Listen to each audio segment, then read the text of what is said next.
Thomas and Trevor, written by Christopher Audrey. Trevor the traction engine was lonely.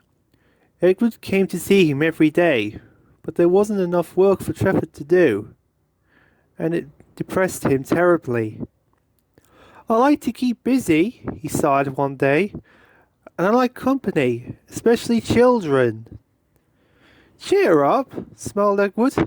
"The Fat Controller has a job for you. He sent me to tell you all about it. I'm to take you to the junction to meet Thomas today." "Oh!" exclaimed Trevor happily. "A harbour? That means a seaside. And that means children! How marvellous!" Thomas was waiting at the junction.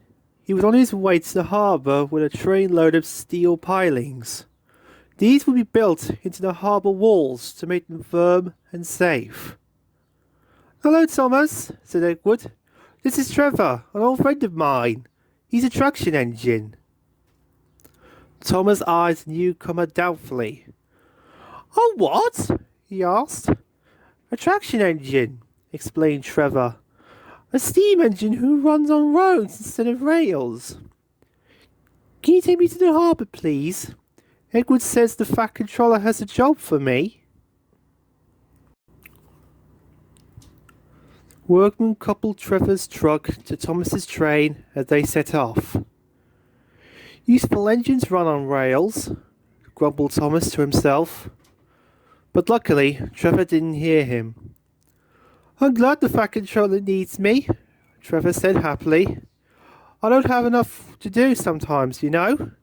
Although I can work anywhere, in orchards, on farms, in scrapyards, even in harbours." Thomas was puzzled. "But you don't run on rails," he objected. "I don't need rails to be useful," replied Trevor. "You wait and see." But when they reached the harbour, they found everything in confusion. Trucks had come off the rails, they blocked the line, and the stone they had held laid higgly-piggly. "We must get these pilings past," said Thomas's driver. "They're virtual." If only we had a tractor here to drag them round this mess. Terence could have done it." "Just the sort of job I like," interrupted Trevor excitedly.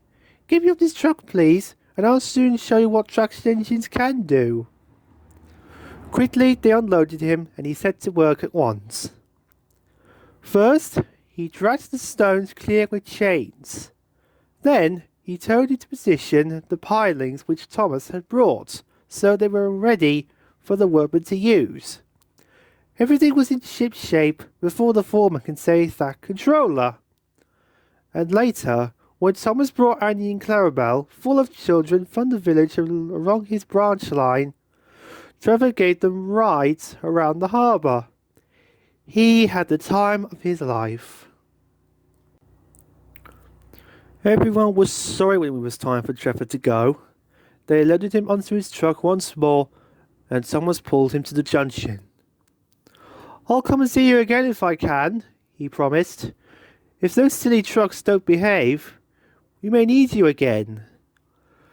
"That will be wonderful," said Trevor. And that night, when he fell happily asleep under the apple trees in the vicarage orchard, he dreamt of Thomas, the Fat Controller's harbour, and, most of all, children.